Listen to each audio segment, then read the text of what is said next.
This podcast is a member of the Voices of Wrestling Podcasting Network. Visit voicesofwrestling.com to hear the rest of our great podcasts, as well as show reviews, columns, opinions, and updates across the world of wrestling. Hit my music. Break it down. Oh, you didn't know? Stand back. I'm a nice man. Mamacita. Do you smell what The Rock is cooking? Eat me.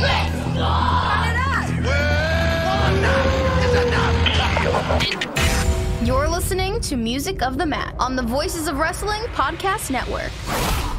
Hello, and welcome to Music of the Mat, the podcast devoted exclusively to the music of pro wrestling. It's all part of the Voices of Wrestling Podcast Network. I'm your host, Andrew Rich. This is episode 81, and we're going to look at some themes from the Ruthless Aggression Era of WWE, but more specifically, the themes of some WWE Divas. And to help me do that is a returning guest here on the show, former writer for Voices of Wrestling, Sean Flynn. Hello again, Sean. Hey, Andrew, how's it going? I'm good. Yeah, it's good to have you back on the show here, of course. Especially to do something that doesn't require us to leave the house. Because, oh man. Oh boy, have there been some recent developments in the world that have certainly turned things upside down. I have never seen anything like this before in my life. And I remember bird flu, swine flu, Ebola, all that stuff. But we're talking just so many canceled shows and events, entire sports leagues put on hiatus, restricted travel and gatherings. I mean, this is some wild stuff here, Sean. I actually caught the swine flu back when that whole thingamajig happened, and it was really nice to get a week's vacation and all, but I'm thinking that I may have overreached by hoping that I could get my hands on some of this coronavirus. So I'm sorry, world. I didn't mean to cause the end times, but these things happen.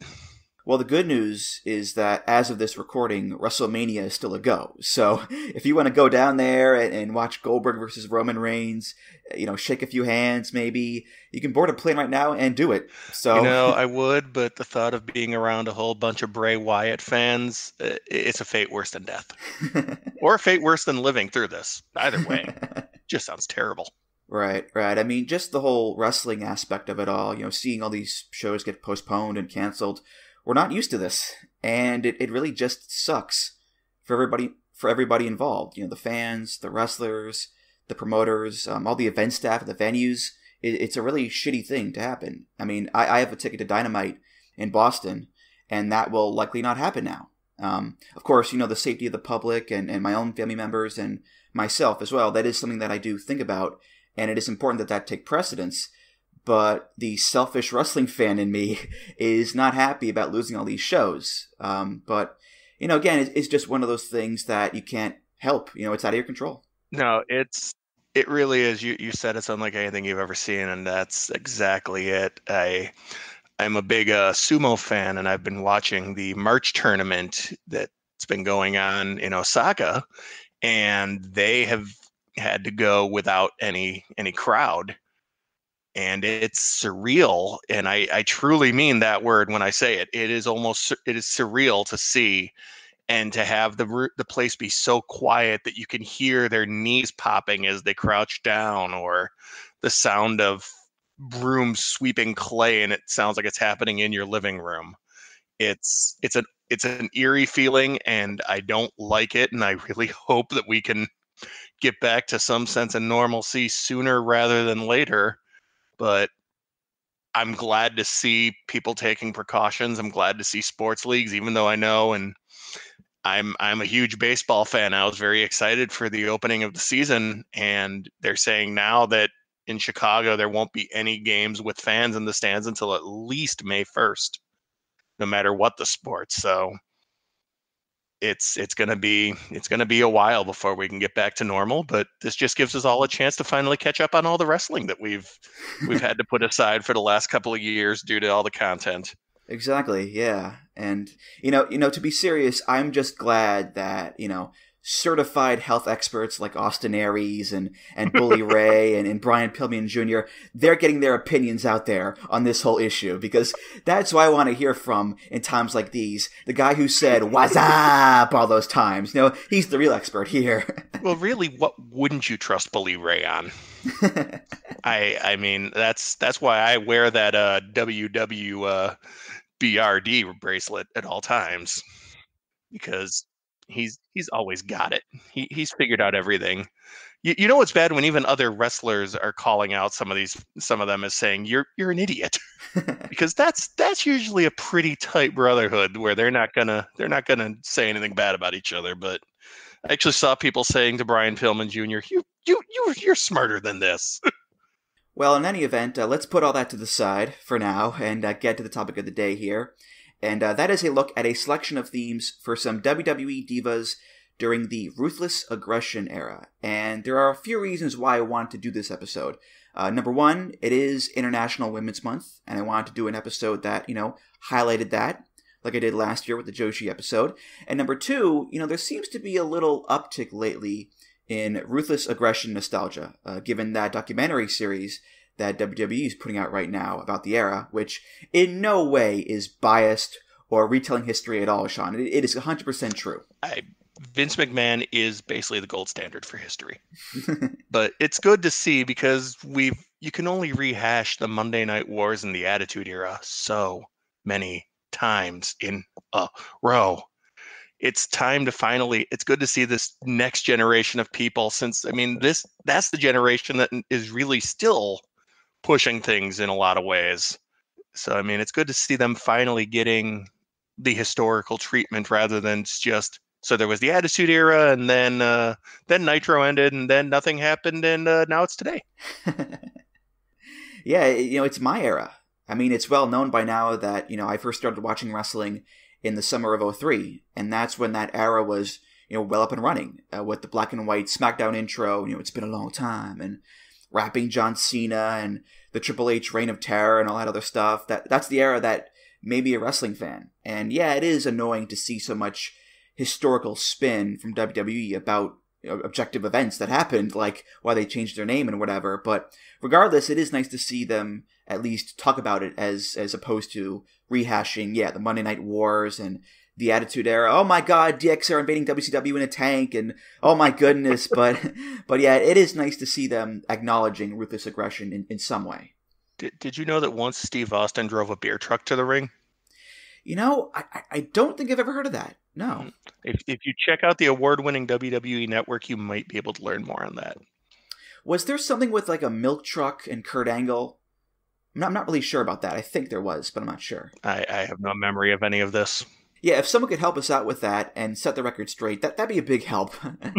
But no, seriously, like it's also it does make sense, because, and we'll get into this more with some of the people involved in their themes, but this is really where you get those first seeds of what ends up being the quote Divas revolution, and the first attempts to at least give some seriousness to the women's division through some of the competitors, even though there were a lot of rocky roads to go down for the next 10, 15 years. But at least you begin to see the birth of something more than just the Sable and the Cat bikini contest sort of matches.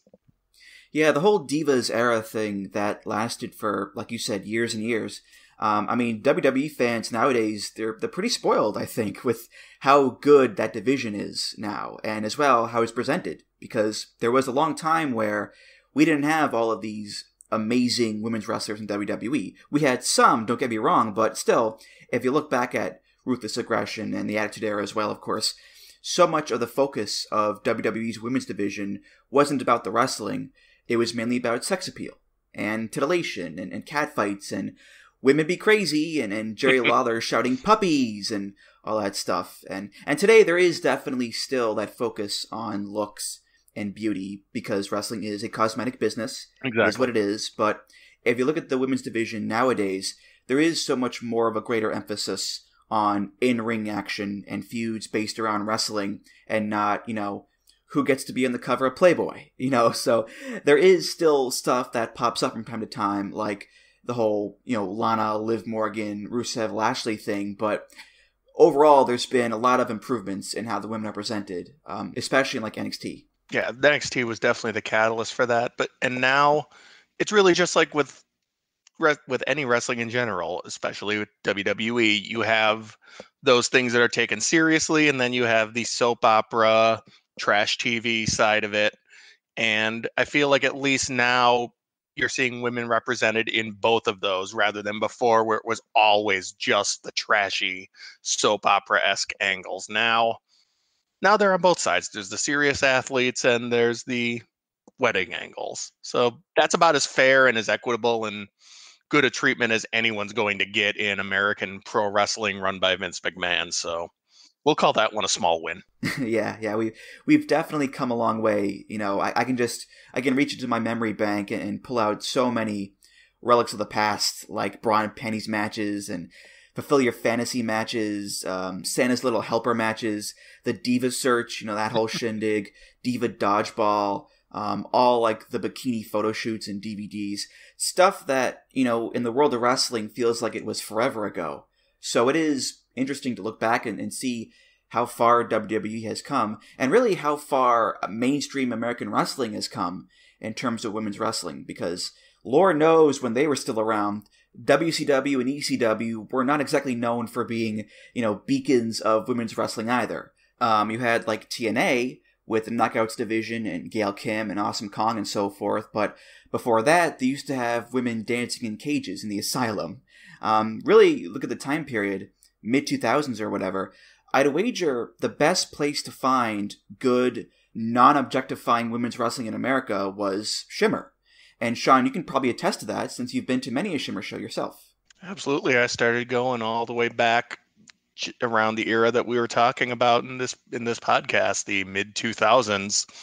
And I mean, you can see in the fact that promotion's essentially been a treadmill running straight to the Performance Center over the last decade, that there was such talent out there that wasn't getting used that has slowly found their way in to the point where you go back and you look at some of their cards, there's 20, 25 people who show up on a single volume that are now or have at some point worked for WWE or TNA or both. And it's staggering sometimes, and it's kind of sad because the indie scene has gotten depleted as WWE hoards talent now, but that's an argument for another day. But yeah, during this same time where the Miller Lite Catfight girls are appearing on WrestleMania, you're getting these really top flight matches out on the indie scene, out in places like Shimmer and so sort of the chick fight tournaments out west, and some of the Eastern promotions that were actually highlighting these talents. But it was still just a glimmer in Vince's eye that at some point he'd be having 3 women main event his WrestleMania show. Yeah, and like I said, the talent was there in WWE for a while. You had people like Trish, Lita, Molly Holly, Jazz, Ivory, Gail Kim. Later on, Mickie James came in, Beth Phoenix came in, most of whom will be featured here in this episode. So the talent was there. It was just buried under a mountain of, mud matches and bathing suits. So we really have come a long way there, Sean. We have. And I thank us for that. So let's get to these themes here. We have 8 to talk about. Most of them are, of course, by Jim Johnston. And we're going to start off here with the woman who is considered to be, I guess, the preeminent women's wrestler of the Ruthless Aggression Era. Certainly one of the most popular and successful women's wrestlers that WWE has ever had. And that's Trish Stratus. And Trish's theme is by Jim Johnston, featuring Lil Kim off of WWE Anthology Now. This is Time to Rock and Roll. Oh. Whoa, it's time to rock and roll. Whoa. This time I'm in control. Whoa. Right now I own the streets. I got the keys to the city. That's 'cause I get down. Time to rock and roll. This time I'm in control. Whoa. Right now I own the streets. I got the keys to the city. That's 'cause I get down. Sometimes I wonder how I made it this far with all these people. and try to come up. This game being a star. Now I own the keys to a brand new fancy car, baby. It's my turn to burn, and now I'm here to rub it in your face. When will you learn? I'm the queen, and I'll put you in your place.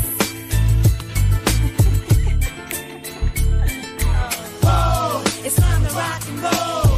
This time I'm in control. So this is, I think, a good song to start off with here for a few different reasons. One, it's Trish, and she's a pretty big name to start off with, of course. But also, I think the song represents this duality that WWE really tried to present with the Divas, and still do in some respects. And that is the duality of the strong-spirited woman, don't mess with her, she's empowering, she runs the place, but also she's sexy, she's sensual, she's playful. Isn't she hot, guys?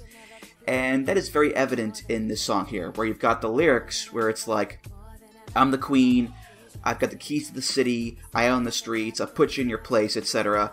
But at the same time, this music is this R&B hip-hop groove that feels very sensual, as does the way that Lil' Kim sings it at times.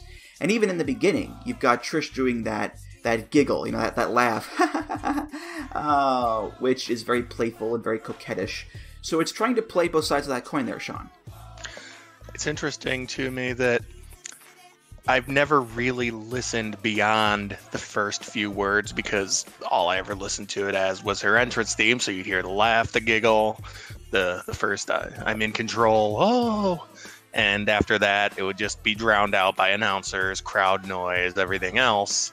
So seeing it, this song, some of the choices in there, it's so funny to imagine back with cowboy hat and duster Trish. I'll slaughter you, son. It's over. The story is done. Like, that's sure, okay, but no, that dichotomy, and there's definitely a few more where I think it's even more striking. With Trish, it works because she was always presented, especially since the beginning. I mean, first she was presented as just sort of eye candy, and even as she became serious, her attractiveness and was always front and center, whether she was being the pretty perky face, or later on sort of the evil woman heel using her wiles to get her way. But it's strange to have such wordy theme music, and that's something that, again, it also hits me a couple more times as we go through these, because so much of it gets lost that it almost feels like, what's the point in this? Although I guess since that's the case, you can get away with things like saying with Trish Stratus and slaughtering people, and it seems to, no one's really going to notice. She is the creme de la creme, though, and that's pretty much how she's been presented for the last 20 years. So I can appreciate that. It's also that weird time where WWE was trying desperately to be more rap and R&B friendly, and they're artifacts of an era that musically might not be the worst things to just kind of forget ever happened. Because it's not their forte. And they tried. I mean, Lil' Kim is Lil' Kim, and I'm not the resident rap expert for this site, so I can't really add too much to that. But I mean, she's got credibility. It's not like they just found someone off the street, but it still just sounds so weird once it starts actually getting into a normal rap flow rather than the very beginning. And at that point, the whole song just kind of usually gets swallowed up. Yeah, I think lyrically it at least does a good job of getting across Trish's career arc at that point. You know, say what you will about slaughtering people, but, you know, if you remember like late 2001 to 2002, that's when she started to really come together in the ring and move away from being just the eye candy, just a manager for like Test and Albert, or even more promiscuous like, you know, Vince's girlfriend, to being, you know, a bona fide pro wrestler and a linchpin of the women's division who actually has some agency, you know, and as such, the song references that change. It's time to rock and roll. This time I'm in control. You know, it's my turn to burn, and now I'm here to rub it in your face. When will you learn? I'm the queen, and I'll put you in your place. See, I'm more than a lady. I'm more than a lover. More than enough for ya. Please try understand me. I'ma stay at the top, 'cause I don't give a damn. I mean, this is someone who was forced to bark like a dog in the ring by Vince that one time, you know, and powerbombed through a table by Bubba Ray Dudley. Now she's out of that world. You know, she's not just a lady, not just a lover anymore. Now she's the queen of the division, you know, and now she runs the place. At least until she becomes Christian's girlfriend, but that's another story there, Sean. Which would lead to the best Trish Stratus song of all off of the WWE original soundtrack. Which we played on this podcast a few episodes ago. I Just Want You. I enjoy when a song becomes sort of the evergreen theme for somebody and you have to go back and recontextualize the song to what it was when they came out. Because Trish has been sort of a beloved face for so long now. I mean, other than that sort of brief interlude where she turned heel with Christian, I mean, she's been pretty much cheered for the last over a decade, and yet she still has this theme music that's very much a go screw you, I'm in charge sort of motif to it. I wonder if there's ever thought, or if it's like I said earlier, no one ever notices past the first couple of words anyways when they're actually hearing it live. Probably the latter. Yeah. Maybe they could get someone to redo it with lyrics about how she loves yoga and how her kids enjoy play dates with other diva kids. Give it the 2020 spin. Yeah. Whoa! It's time to downward dog. Whoa! This time I'm in the flow. Whoa! Breathe in deep and hold 5 seconds. Then you exhale now. You know, now that CFOs is gone, they are kind of lacking in having an in-house musical guru. I think there's an opening here. You know, I do also want to bring up the entrance video that Trish used to have back in the day, which had clips of Trish, you know, hitting her moves in the ring and doing their pointing taunt and all that stuff. But it also had plenty of clips of Trish modeling in bikinis and doing photo shoots and doing all these sexy poses, which was true for a lot of divas back in those days, to be fair. And, you know, flash forward to a few years ago at the Evolution pay-per-view, Trish comes out for a match, and the Titantron is literally just the name Trish Stratus and nothing else. And I know that pretty much every Titantron video in WWE nowadays is just like a person's name and their logo, because they've gotten pretty lazy with that stuff in recent times, but just, you know, as someone who remembers the old Trish video, I just found it to be so amusing to think about that. You know, women's evolution, we're so empowering, we're celebrating all these women on the show. Hey, boss, I got that Trish video for you. You know what? Maybe hold off on that one. You know, maybe hold off on the bikini shots, I think. Some poor intern going, oh, can't use that shot. Oh, can't use that. Oh, can't use that. Oh, definitely can't use that. Well, the good news is that we've got 6 seconds of usable Titantron. The bad news is that we've lost a whole lot of waterfall footage. Because Trish in the early 2000s couldn't get within 1,000 yards of a waterfall without getting into a bikini. Like even just like one of those like ones you'd have on your lawn. You'd go outside and be like, Trish is in the water. Trish is in the water feature again. Why is there a cameraman? You go out with like a rolled up newspaper. Get out of here. Go on. Scram. Come on. Get out of here. Call maintenance. Up next, we're going to talk about jazz. No, not the basketball team or the music genre. I'm talking about the wrestler Jazz, who is a former women's champion in her own right. Her theme song is called Smooth.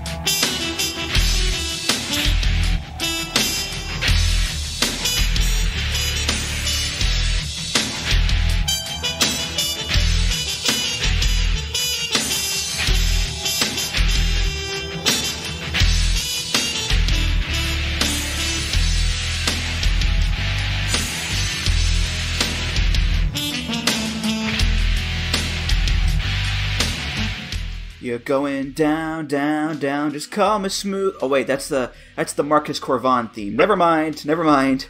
Different smooth, my bad. So anyway, a couple key points here about this song.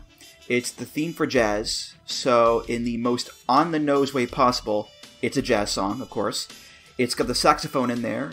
May not be a real saxophone, probably a keyboard sax, but that's okay. The other thing is, and I find this kind of funny, the song is called Smooth, presumably as in smooth jazz, but this is not smooth jazz. Like, as far as I know, smooth jazz typically does not have crunchy Jim Johnston metal guitars in there in the mix, you know. Dun, dun, dun, dun, dun, dun, dun, dun. Like, that's typically not a feature of the genre. So, it's an interesting mix there, Sean. Well, I mean, it started as smooth jazz, and then the damn neighbor kids turned on their rock and roll music, and I'm just trying to sit here and listen to these lovely sax licks being played, but there's a dun dun dun dun dun sort of happening, and I'm gonna have to call the cops as soon as they get Trish out of the water feature. It's so jarring for me. Like, it couldn't have been a more jarring theme if they'd actually done the Rob Thomas and Santana version of Smooth. In fact, at least that would have been funny. This just, it's like you said, her name's Jazz, saxophone! And then I've got a guitar lick that I haven't used yet. I'm Jim Johnston. Combine, done. Let's go home. What the ever-loving shit? You've got someone who's an absolute killing machine, and it's got this cheesy-ass sax lyric that should accompany a 3 a.m. ad for Night Flirt or something for the people who still use 1-900 numbers. Do you remember 1-900 numbers? I do, yeah. I mean, I still see commercials late at night for, like, chat lines. So I wonder who still uses those. I mean, I don't actually want to meet them because I'm terrified of who that would be, but I wonder who they are. And I mentioned that simply because it means that I don't have to think about the fact that one of the best wrestlers that they had on the roster had a theme that was entirely inspired simply by the fact that her name was Jazz, and by the way, she was black. So let's get a saxophone for something jazz sounding. Well, if I can offer a counterpoint, number one, it's WWE. So there you go. You know, that's kind of a catch-all reason right there. But also, I mean, just looking at it from a logic standpoint, Jazz is not a smooth, delicate flower by any stretch. You know, she's a muscular, powerful force of nature who will kick anyone's ass. I mean, one of her finishers is called the bitch clamp, for God's sake. So this is a lady who means business. And yeah, there is the requisite jazz music in there, of course, with the sax, but you've also got this mean metal guitar in there, too, which gives that intensity and that mean streak and that edge. And the saxophone, too. I mean, this is not some playful, friendly saxophone. This is a bossy saxophone. You know, this saxophone has some attitude to it. So for Jazz, this is par for the course there, Sean. I'm going to start a punk ska band called Bossy Saxophone. First, I just need to learn an instrument, but that shouldn't take long. And it's true. I mean, the guitar is definitely very aggressive, very much like her, but it's weird because when I think of jazz, I don't think of sort of a sax lick, or do I think of like a hard, chunky guitar that's like really fast and aggressive, because she was more of a just kind of, I'm going to get to the ring and then I'll beat the ever-loving crap out of you. And I'm doing it on my own timetable. It was neither languorous nor was it hurried. But then, like you said, WWE. Well, I mean, it's not like this is the most frantic song in the world either. You know, this is not some crazy high speed, like, Mars Volta type of song, but it's also not a very peaceful, slow song either. It's in that middle range. But, I understand your displeasure with the song as well, I suppose. I guess my biggest issue, I think why it irks me is because it's kind of symbolic of what the bigger issue was with that era at that time. The song, it's not terrible. It's not completely inappropriate, but it just kind of feels lazy, which was always the problem with the presentation at this time. Everything had just that, everything involving the Divas, especially if it wasn't about Trish or Lita, always felt just kind of slapdash. Like, okay, we know you're here. We're going to show you on TV, but we're not going to devote a whole ton of thought to any of it. We're just going to put you out here and say, look, women, isn't this great? Aren't we revolutionary? And I think the song for Jazz kind of speaks to that. It's there and it works in a way, but it's nothing memorable. It's nothing that seems particularly strongly tailored to the entirety of the character. And that's kind of where Jazz was. Her entire character was angry, beat you up. There was never time to give a whole lot of depth to characters like her. So I'm giving the song more baggage than it probably deserves in that regard. It's not Jim Johnston's fault that WWE writers at the time had issues. Well, that's a fair point. Sure. By the way, did you go to All Out last year? I did. Okay, I asked that because Jazz was in that casino battle royale thing on the pre-show, and it was just so wild to see the way that she looks now. Because she's still built like a brick shithouse, but now she's bald, and she wears like this gladiator mask to the ring too. So visually, she looks even more like a badass than ever before. You know, I know in the ring it's probably a different story, but if I was running a company and I had Jazz in her physical prime, but with her current look, I'd push her to the moon. I'd push her to the moon even now. Her look is so captivating that I don't know how she's not on TV somewhere right now on a regular basis. It makes no sense to me. She still looks like $1 million. She still looks like she can murder anyone that she's in the ring with. So consider this the official Sign Jazz 2020 call here. Moving on now to song number 3, and it's for the former Mrs. Billy Kidman and the daughter of the late Al Wilson. Rest in peace, good sir. Of course, I'm talking about Torrie Wilson, and Torrie's theme is by Jim Johnston featuring Lillian Garcia on lead vocals. This is off of WWE Anthology Now. It's called Need a Little Time.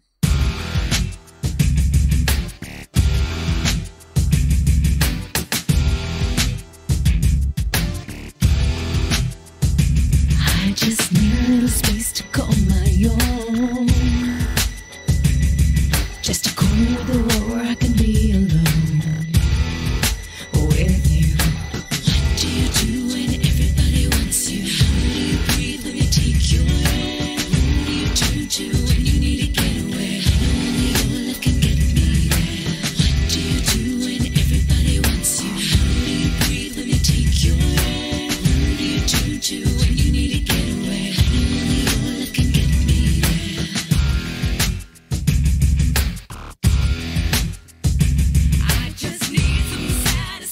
Just me. Some private interaction. Just you. Some animal attraction. Just you.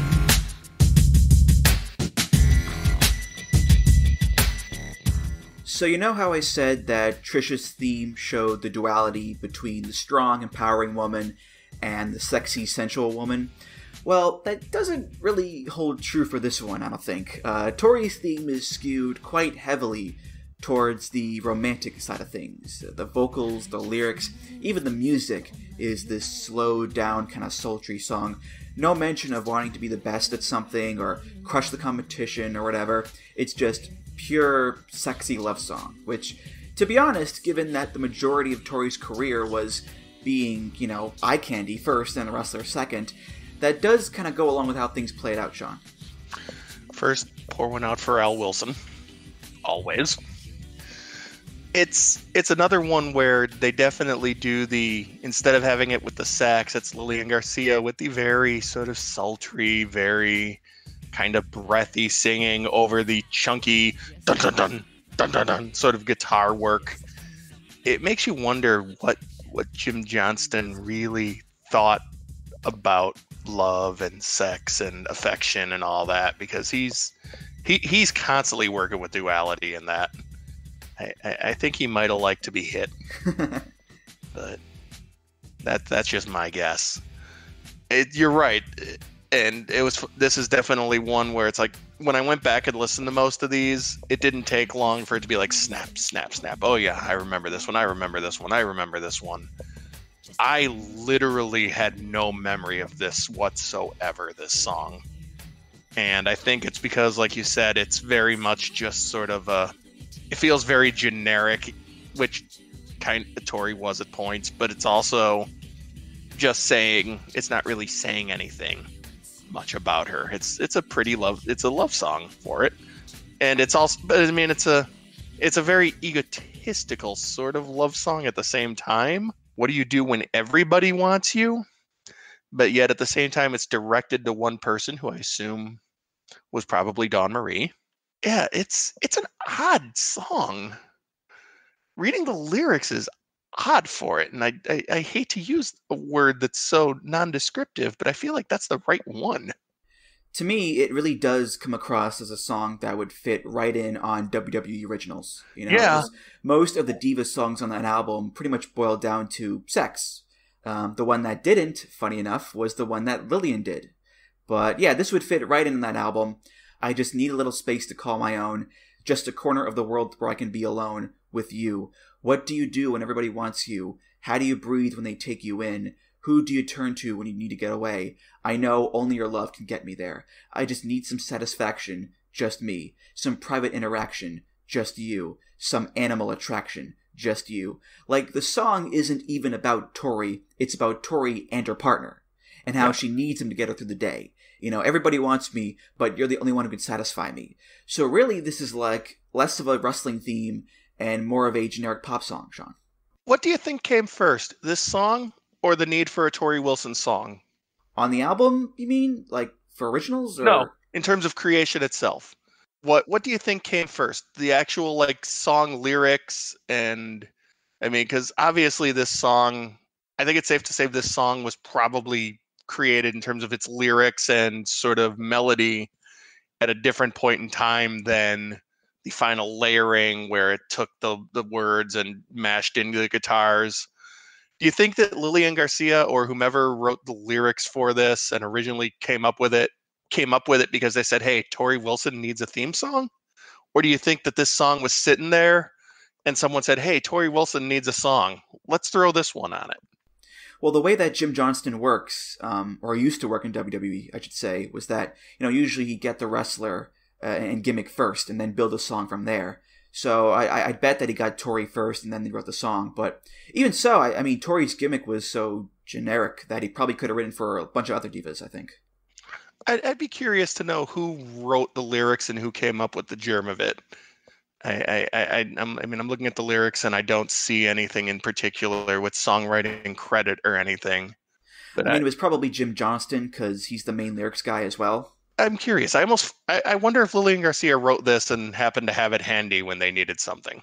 Yeah, she may have had a hand in it too. I don't know for sure, of course. Yeah, just interesting because so many of the tunes, even if they're poorly done, you could sort of see the through line of creation to the character. Whereas this one is one of those ones where I'm like, I can't even begin to see how all these pieces came together. With Jazz, it all makes sense. I may not agree with it, but it makes sense. With Trish, it makes perfect sense. Like you said about the lyrics and the way she was at the time. Everything about that is built to fit this one character at that one point in time. This is different to me because it really is one of the most generic themes that we're going to discuss here, where I can't even begin to see how, other than Torrie is woman, here's woman singing song, woman thing, let's all go have a snack. That's different for them. Usually, even if the thoughts aren't the best, they all seem very well thought out. Well, the trend of Torrie having a very quote-unquote hot woman song, that would continue later on with another one of her themes called A Girl Like That, which is literally just about some guy wanting to be with a hot girl he likes, which is the opposite of this one, I think, because here it's the woman who is the speaker, who is lusting after someone, and A Girl Like That, it's the woman, Torrie, who is lusted after, and is the object of affection. So, regardless of who the speaker is, or which way the lusting is going, there is a pattern there with Torrie's themes there, Sean. And really, it seems to make sense because out of everyone that we're going to discuss, Torrie was probably the most generic identikit sort of character of the entire group of that time. So I suppose it works that she has a very generic identikit sort of song. Because really, when you think about Torrie, what do you think of other than the Al Wilson angle? It's like, otherwise, trying to remember a memorable Torrie Wilson moment. I mean, that's something people can do while they spend their next few weeks in quarantine. Try to think of really memorable Torrie Wilson moments. And if you get any, send them to Andrew. Gonna go now to our next wrestler, and it's someone we just saw a few months ago during the Women's Royal Rumble match. It's Molly Holly. Molly, of course, also known as Mighty Molly with the Hurricane, and Ms. Madness in WCW back in the day. Her theme song is off the album WWE Uncaged 6. This is simply called Molly Holly.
So this is definitely the, I guess, plainest song we've had so far.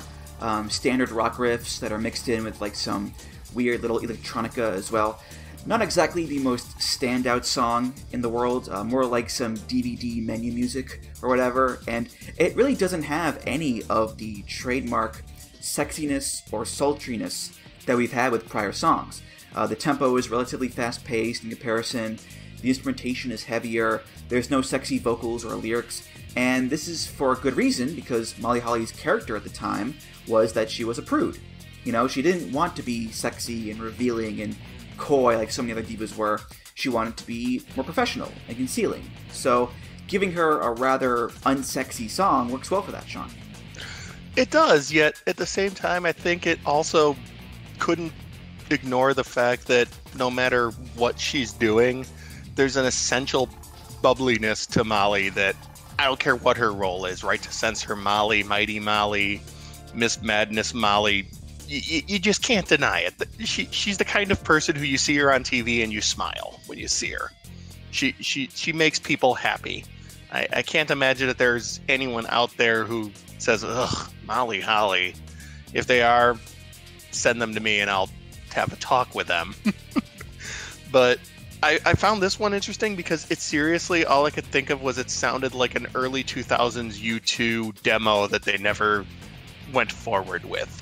The sort of the synth bubbliness and the guitar, it all had that very early 2000s electrical storm kind of sound to it. It was a little jangly instead of that sort of crunchy guitar that we were hearing in some of the other ones. It seriously, yeah, it just sounded like a 2002 demo that The Edge was like, never mind, I'm going to just put this one aside. And then Jim Johnston was rating his trash and said, ha-ha!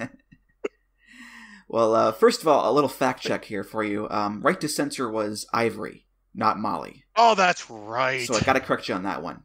First of all. But I think just looking at the gimmick of Molly being the prude, you know, the bummer of the party, I mean, even the title of the song is perfect because it's just called Molly Holly.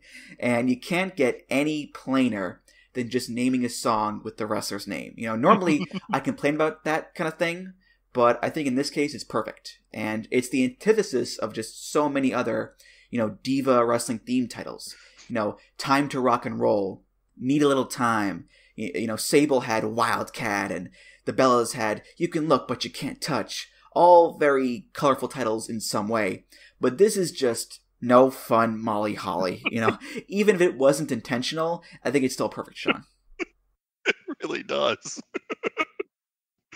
And yeah, I'm old and I've drank a lot over the years. It's hard for me to remember the 2000s very well.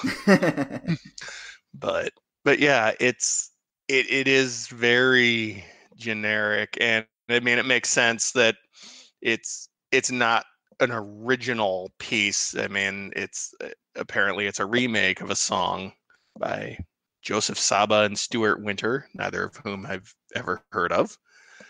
I don't know do you know if that song was used in any place, if it was released in any way, or? I believe it's a library song. Okay.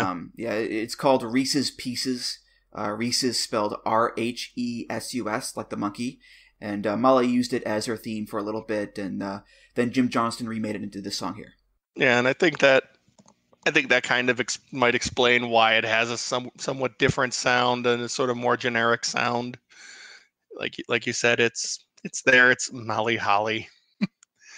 They weren't spending a whole lot of time working on that, but I mean, honestly, it was one of my favorites of the ones we're listening to because it was a little different sounding, and it wasn't just the typical Jim Johnston, I'm going to do a staccato, crunchy run, run, run, over and over and over and layer it with something else, like sort of thing. So ironically, its genericness kind of made it unique among some of the stuff that we're discussing here tonight. And as well, I'll give credit to Molly for her entrance, too. Because, again, the typical diva entrance, come out, sexy pose, wave to the fans, hi boys, how you doing? You know, blowing kisses, maybe a little dance or something like that. That's sort of, again, very colorful, outgoing thing. But Molly would just come out and do, you know, just this matter-of-fact walk straight to the ring, like the neighborhood mom power walk. You know, no flair, no pizzazz, no hint of sexuality. She has the short mom haircut too, and the music you hear is, you know, it all just works so well together, Sean.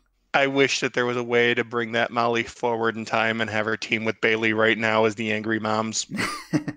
Their finishing move would be speaking to the manager. Oh my god, they just did the Karenplex. Oh my god. That's gotta be it.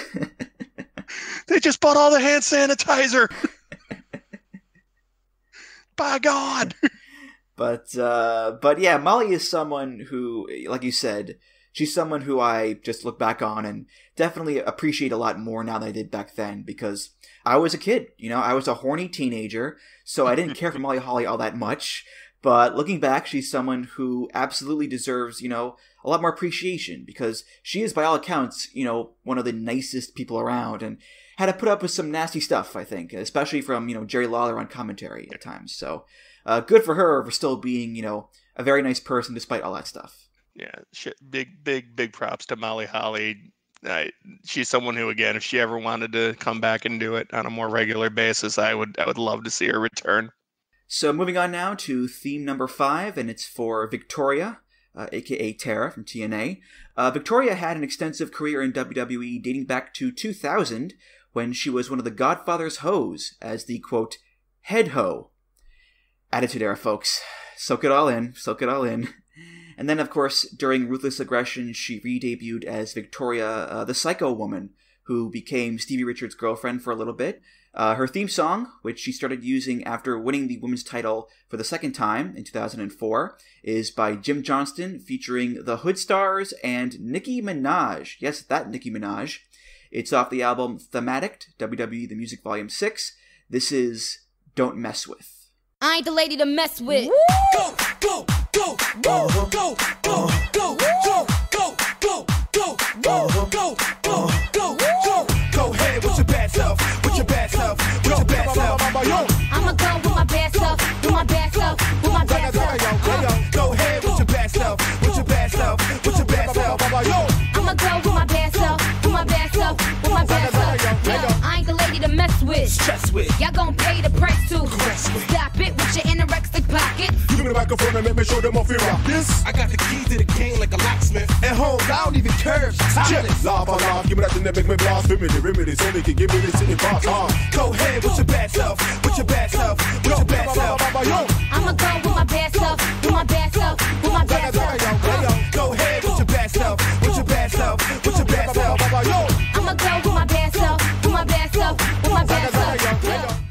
So, Sean, my apologies to you. I know you have a grievance. I know you were asking on the note sheet earlier, where is my tattoo song? And listen, I just want you to know that I had to make some choices here. Some very tough choices, okay? Much like with Gandalf and the Balrog, some sacrifices had to be made. So I apologize if I offended you, good sir. I'm a busy man. I have a lot of things going on. I'm an international traveler. I'm a guru. I'm a genius. I don't have a ton of time. So part of the reason I agreed to do this was there are a handful of theme songs in WWE history that I've heard and over the years thought, you know what?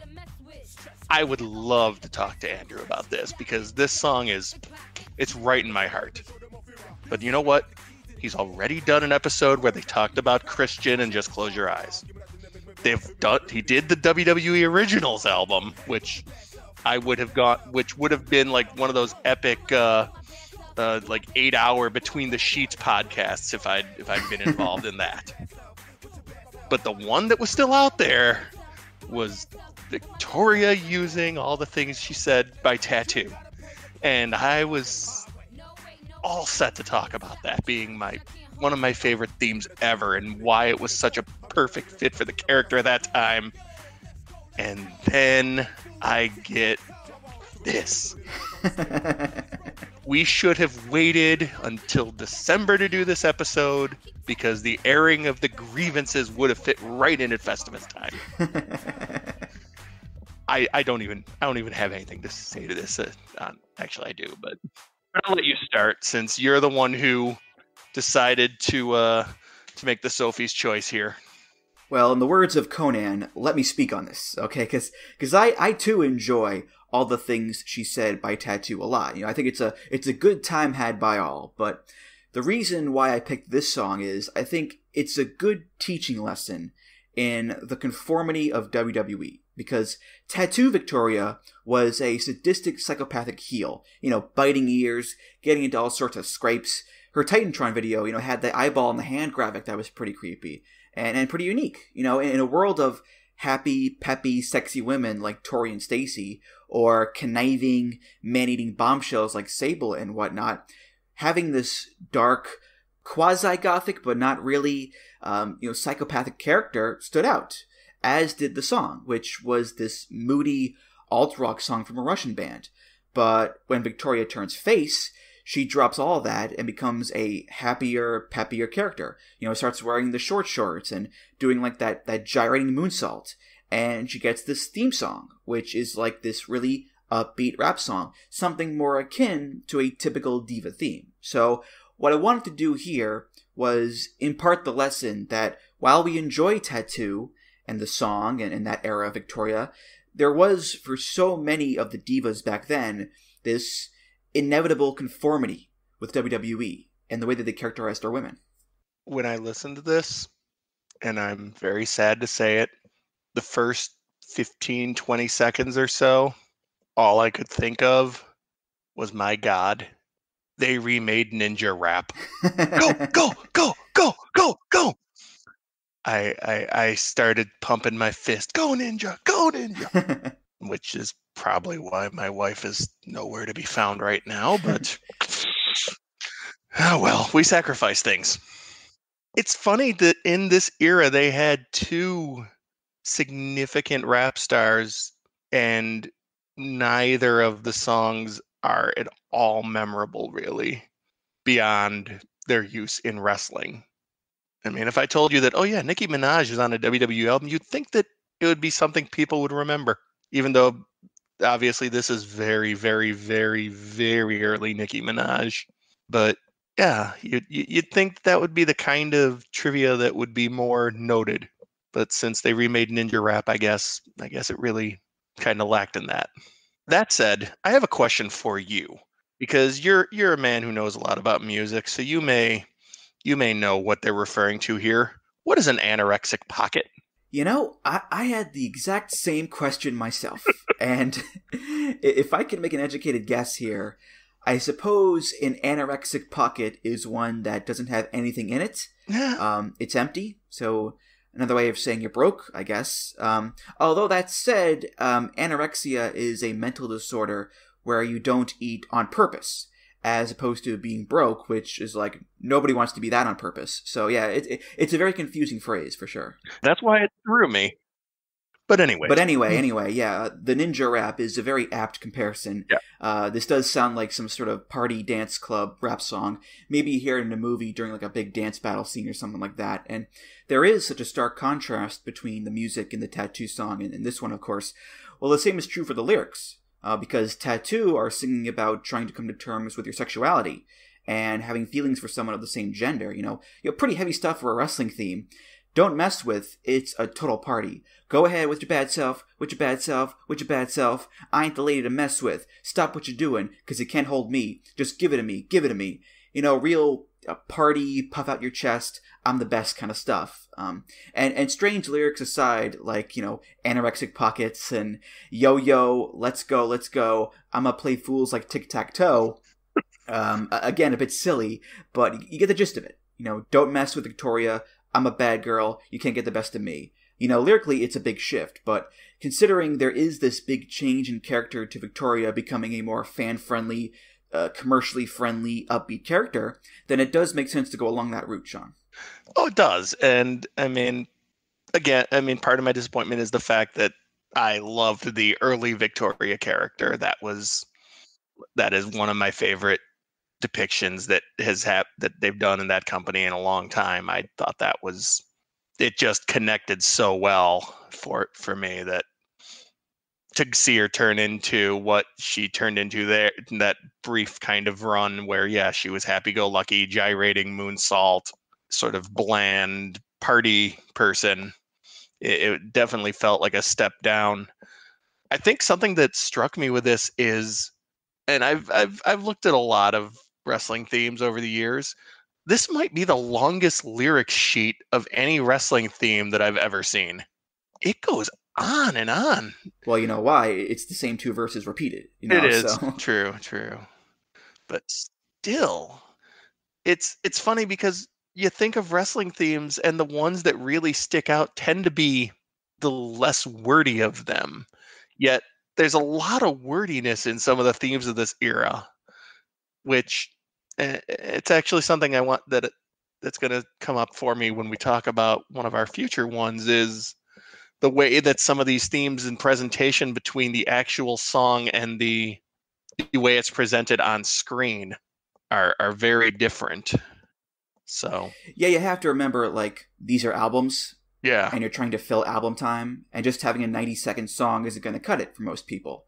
My band, the Bossy Saxophones, plays nothing but 90-second songs. Well, that's your choice then, I guess. I don't know. But I do want to bring this up. In 2005, Victoria turns heel again, and she doesn't go back to using the Tattoo song. She just uses, like, a remixed version of this song. I ain't the lady to mess with. Woo! Go, go, go, go, go, go. Yeah. Go, go, go, go. I'ma go with my best self, with my best self, with my best self. I ain't the lady to mess with. Y'all gon' pay the price to Caress with. Stop it with your anorexic pocket. Give me the microphone and make me show them off here. This, I got the keys to the game like a locksmith. Where the song is slowed down, and Jim Johnston put some metal guitar riffs in there, because of course he did. And luckily the lyrics are such where it works either as a face or a heel theme. So in a perfect world, we could have gotten, the Tattoo song back, but by that point Victoria was doing the whole Vince's Devil's Stable with Torrie and Candice Michelle, so it wouldn't have worked anyway, unfortunately. No. Okay. Totally unrelated to the song, though. Can I just say that Victoria is literally one of the nicest people I've ever met, not just in wrestling, but just in general. Yeah, I've heard that, because she used to have that restaurant in Chicago. Yeah, she had the restaurant, and I frequented it a lot when it opened up, and I mean, she definitely became very familiar with myself, my wife, some of our friends, to the point where it's like we'd see her out in public at places that were not the restaurant, and we'd end up talking to her for 20-30 minutes just about things. such a nice, friendly person. It's a shame that things didn't work out with that, but just, like I said, unrelated to music, had to say that. Yeah, she's another person who I've been a big fan of for many years, for sure, for sure. Up next, we're going to go with Gail Kim. Gail is probably better known for her many years in TNA as the first Knockouts champion, which she held many times over, and really, I think, the best and most prolific women's wrestler in that company's history. A TNA Hall of Famer as well, of course. But before all of that, Gail made her name in wrestling in WWE when she debuted in 2003 and won the women's title on her first night in a Battle Royal. Yes, that happened. Her theme song is by Jim Johnston featuring Dara Schindler. It's also from Thematic, WWE The Music Volume 6. It's called International Woman.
So, I don't know how hot of a take this will be, but no joke, I love this song, and it's one of my all-time favorites. I mean, I think this is an underrated gem, and if Gail Kim used it for longer, because she only had it for like the first WWE run, which only lasted like a year and a half or so, it may get more love from people, historically. But ever since I first heard this one, way back when, I just loved it a lot. The moody, emotional vocals, I got something in my heart, something in my soul. It just hits me right in the goosebumps, and that choir, you know me, Sean. I'm a sucker for a good angelic choir. So this is all right in my wheelhouse. This feels like a damn wrestling theme, and I mean that in the best possible way. I love this one. If Gail had been, if her time in WWE hadn't been so confused and full of issues, I think we would remember this as one of the best themes of the decade. It feels perfect for wrestling. It feels perfect for an entrance. You can, just listening to it, it's very easy to just imagine a montage of Gail Kim big moves being set to it. It feels era appropriate. To me, it kind of had a bit of an Evanescence sort of vibe happening. Like that sort of metal sound, but the sort of very pretty female voice, and like you said, the choir that's just like, ah! No, this is definitely one of those forgotten classic themes that WWE put out.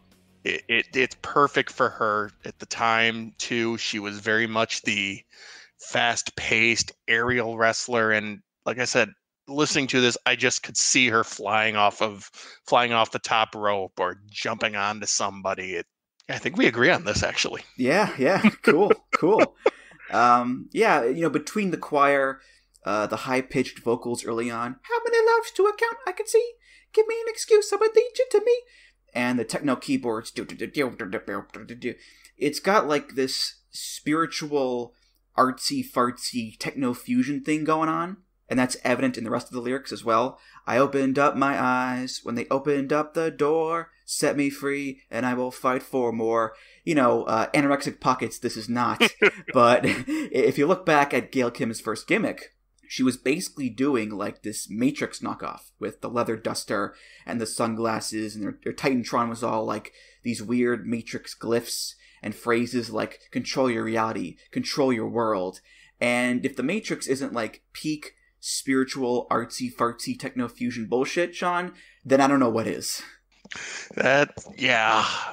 And this would have been more around the time of Matrix Revolutions and Matrix Reloaded, when it all just went off the rails.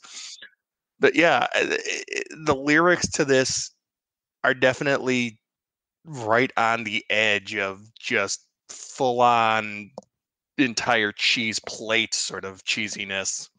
Give me an excuse, I would lead you to me. Even your heart for the thing's agony. I might have to chase you if shall never free.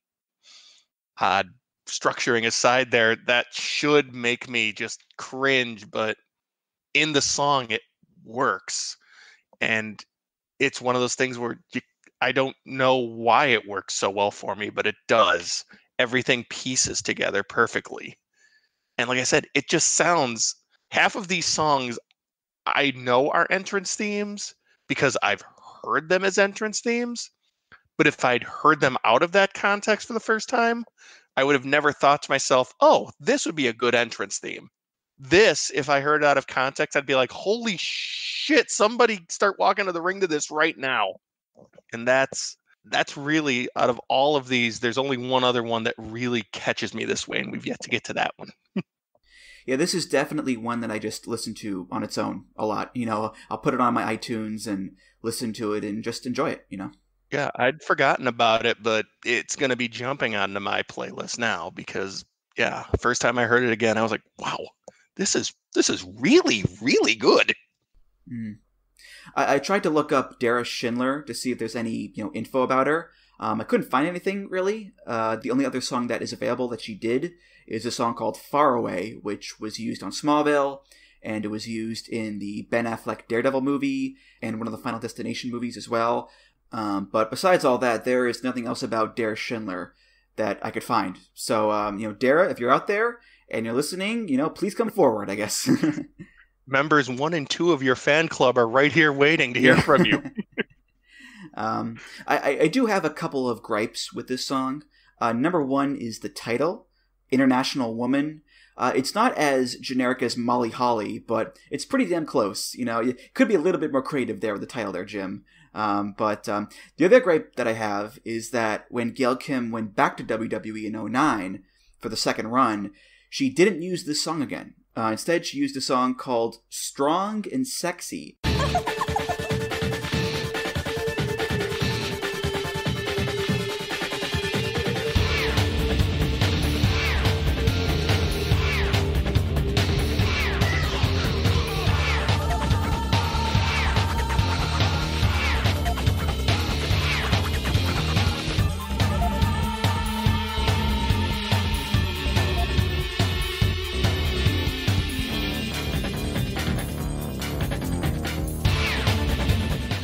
Which is nowhere near as good as this one, because it's got cute laughter and record scratches in there. It's a lot more forgettable and generic than this one is in all aspects. Really, when you think about that, International Woman sounds like a hell of a good title in comparison. Strong and Sexy. Wow. I'm angry just thinking about that now. Why are you so awful, Vince McMahon? Moving on now to the second to last song here, and if Trish is considered to be the most prominent female wrestler of this era, then this woman is not far behind. In fact, they've been linked together since Trish's debut, pretty much. This is Amy Dumas, aka Lita, and Lita's theme is by a band called Boy Hits Car. This is from WWF Forcible Entry. It's called Love, Fury, Passion, Energy. And that's one word, folks.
light of my past. So go, paint your face and proclaim. So I'd say, Sean, that one of the recurring motifs of this episode, for the most part, is that the songs here fit the wrestlers that they belong to, in terms of music, in terms of lyrics. So Jim Johnston did a very good job of crafting these songs to the wrestler, as he usually did. And the same is true for Lita's song here. You know, Jim Johnston made the song with Boy Hits Car, and if you're going to do a song for Lita, who is the punk rocker, the fearless, kind of, you know, tomboyish badass with the tattoos and the fishnets and whatnot, who isn't 100% a bad girl, at least at this point in time, in 02 and 03, but she's not 100% the squeaky clean girl either, you know. This is the kind of sound you want to go for here, this aggressive punk metal song that can also be pretty melodic. And it has a hell of an opening hook. I mean, the song itself is one that I actually do really enjoy, and I've had it on my playlists over the years, but that opening hook, that sort of Middle Eastern sounding, North African maybe sounding, it's so unique, especially in a sea of Jim Johnston guitars, that the second you hear it, boom, you knew it was Lita coming out. There wasn't a, oh, whose song is it? Who's? Oh, yeah. It just hit right away that, yep, this is someone who's different. This is a song that's different. This is one of the entrance themes that I think was just perfect for the person who had it at that time. And man, they used a lot of dirty words in that song. Yeah, they certainly did. They certainly did. And again, similar to Trish, there is that duality in there with Lita's theme. You know, like I said, musically it does get very intense in the choruses with the big chugging metal riffs, but in the verses, you've got these bongos, you know, you've got like a sitar in there, I think. It is a lot more melodic and lighter in tone, similar to the lyrics, you know, because in the verses, there's a lot of, like, heady, metaphorical gobbledygook, you know. So go paint your face and proclaim thy warrior soul, 'cause life is a brutal fight until we show a shade of timelessness, for we are all distinct, and a waiting hour, transcendental release. And then the chorus just turns everything up to 11 and screams in your face, so fuck your rules, man! So fuck your rules, man! You step up, you'll go down fast. I've got to release all the shit that has made up my past. Censored, of course, but still just the bluntness and the heaviness of it all is such a sharp contrast with what came before it. Just barely censored, I will say, when you listen to it. It's really a your rules, man. It's like you know what he's saying there. They don't really do a lot to hide it. But yeah, it definitely that soft, fast energy, and especially for Amy Dumas, who's kind of at that point playing a sort of punk, yet there's also that sort of weird hippie chick sort of vibe happening, that she seems like the type who might be living off the grid or something. It's kind of an art student vibe at the same time. She's like a lost flower growing out through a crack in the bustling sidewalk, moving like a river so sad. It works for all the aspects of that character, especially at that point in time. I mean, she'd kind of begun to develop more of a character than just girl who moonsaults while wearing pants that show off her thong. I mean, we were now getting into the whole Matt Hardy romance angle and everything.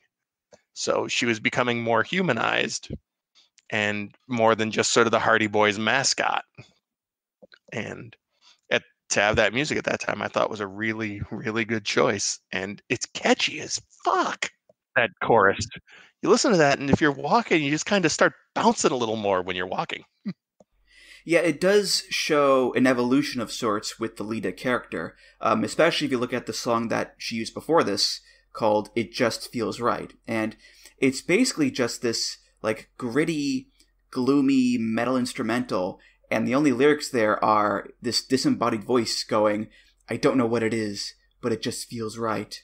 And that was the whole song. And I suppose it kind of plays up Lita as this kind of, mysterious, enigmatic woman of sorts, but I much prefer this one because, like you said, Sean, it is a lot catchier and a lot more memorable, and it does humanize her in a lot of ways and gets more in tune with her personality in both wrestling and in real life, because she is a big fan of this kind of music in real life. I mean, she had her own punk rock band, for God's sake. So this is definitely a step in the right direction as far as Lita themes go, I think.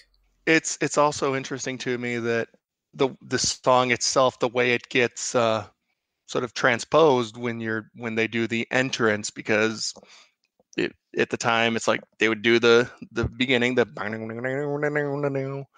and then it would jump right into the chorus, the "Go fuck your rules, man!" And then after it hit the chorus, then it would get into the more twangy, less intense verses of the song. So it's just kind of interesting to me how it works in two separate ways, and it works equally well both ways. As an entrance, it kind of makes more sense to go right into that really good, fast boom, boom, boom, boom, boom, boom. But if you're going to put it on an album and associate it with this character, having it be more of a normal song structure allows it to speak more to that character's growth. So it's interesting, because some of these it's hard to imagine it like I said, some of these sound like entrance themes, some don't. This on its first listening doesn't really sound like an entrance theme, but they're able to turn it into one just by moving the pieces around. Well, bringing up the entrance, I've talked about the old Titantron videos a few times already, and that lost art. What do you see when those first chords hit in this song? You see that cool shot of Lita's eyes in the different colored skies, sort of playing off that whole transcendental hippie, kind of stuff. Again, harkening back to a time when WWE actually gave a shit about their video presentation and all that stuff. And they didn't just put up a name and a logo. They actually put some effort into it, Man, this is back when it was art, man. Yeah, those were the days, folks. Those were the days. Boy, the way Jim Johnston played. You dingbat. Geez, Edith, I'm trying to watch Candice Michelle on my TV here.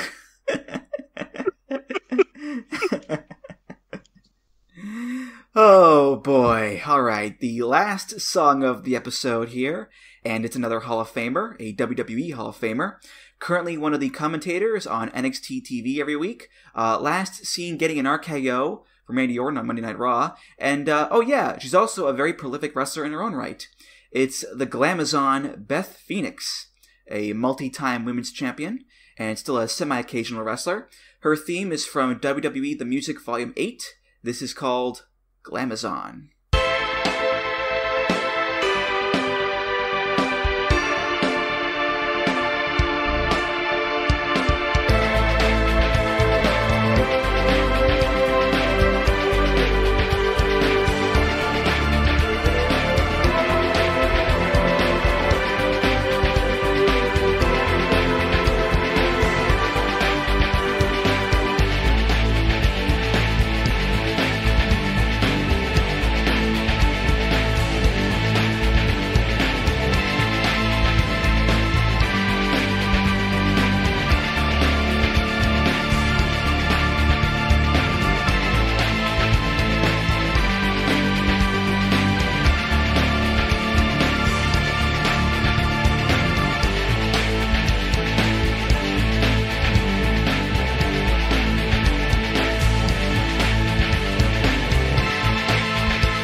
This one is similar to the Gail Kim theme. It just hits the spot for me, with the keyboard.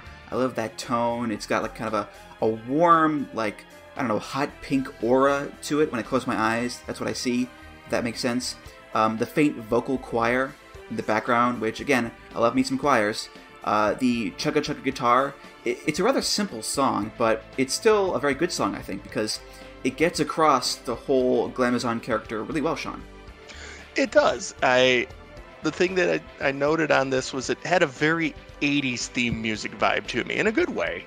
It felt like it could have very easily been for someone coming out of the tunnel at WrestleMania 3. But I like it because it is simple like that. It's not trying to do a ton. It's not trying to appeal to 8 different audiences and have a pop hit at the same time. It's like, here's an entrance theme. The one thing that I found is funny with it is it's got an almost very heroic, very, I don't want to say the word Olympian, but kind of that like vibe to it. Yet Beth was still, if I recall correctly, still very much a heel at that point. Yeah, I mean, for the most part she was, yeah. I mean, she was a heel, and she was still a scary heel, kind of. And it's funny because I feel like this song is a little later than the other ones we talked about. And you can begin to see WWE really trying to figure out how to have things both ways with their female competitors, especially the ones who are more legitimate, like Beth Phoenix and people like that, where she's still a scary heel and she's still going to do wacky angles with Santino Marella that play on the fact that, oh, she's big girl. But at the same time, they're also trying to sort of push the, hey, look, this is a really talented athlete. Hey, this is somebody who's worth watching. This is someone who's not just here to be eye candy. And I think the song kind of falls into that, where they could have gone with a very generic heel sounding, slower dun dun dun dun sort of thing. But her theme music's very inspiring sounding. Yeah, it is a rather straightforward song, a la Molly Holly, but with Molly, the point was that she was very plain, and boring and prudish. The Glamazon thing was that Beth, is this dominating performer in the ring, and you have that here with a guitar in the mix, but at the same time, she still had a sense of glamour and beauty to her. She had the tiara and all that stuff, and that's represented, I think, with the pretty keyboards and the choir. So the song is trying to play both sides, where it's a very nice-sounding song, but there's also that undercurrent of power and momentum in there too, Sean. Yeah, and it fits because Beth Phoenix really was kind of in that gateway period where the first generation of kind of serious WWE women, the Trishes, the Litas, were beginning to fade from the scene somewhat, or in cases of like Victoria, Gail Kim, they'd moved off to TNA. We weren't quite to where people were watching the NXT shows to see the women tearing it up down there. That was still just a couple of years away, which is kind of crazy to think about.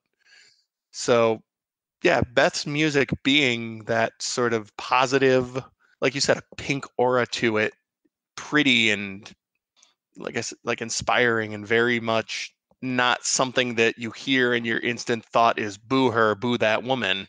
So I mean, it's definitely in that weird interregnum where they were still trying to sort their way through, and where people were trying to figure out if there was anything to this or if we should just go back to bra and panties matches at all times.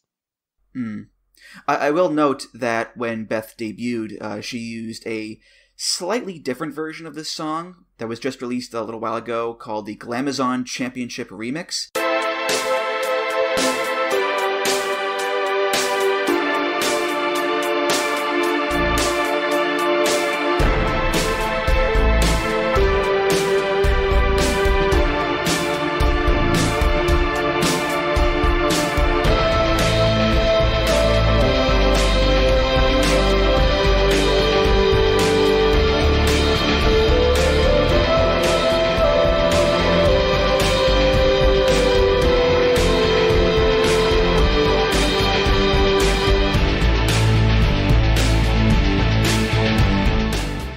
Sounds very similar to this one, but there are a few key changes in there, like a more prominent choir and cymbals. A little weird that they gave it the name Championship Remix, considering that when Beth debuted, she wasn't actually a champion yet. That's a bit odd, I think, but regardless, I just wanted to bring that up, Sean. Yeah, it's very strange that the earlier version is the Championship Remix. I feel like someone was asleep at the switch on that one.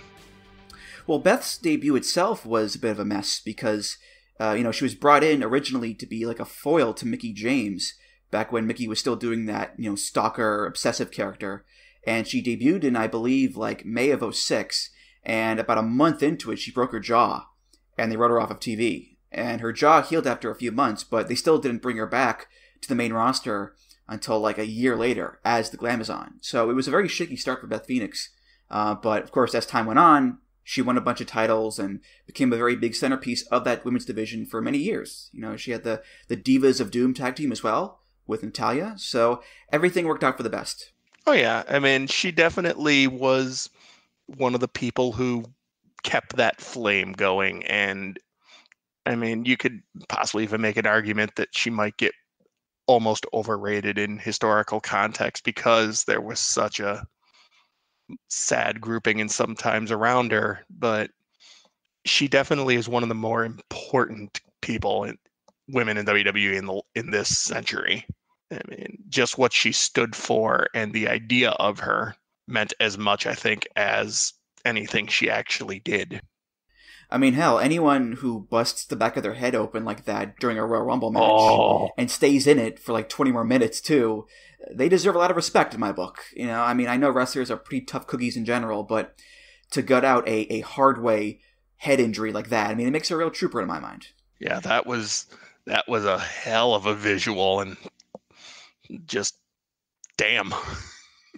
I think that might be my most memorable Beth Phoenix moment that doesn't involve Santino Marella.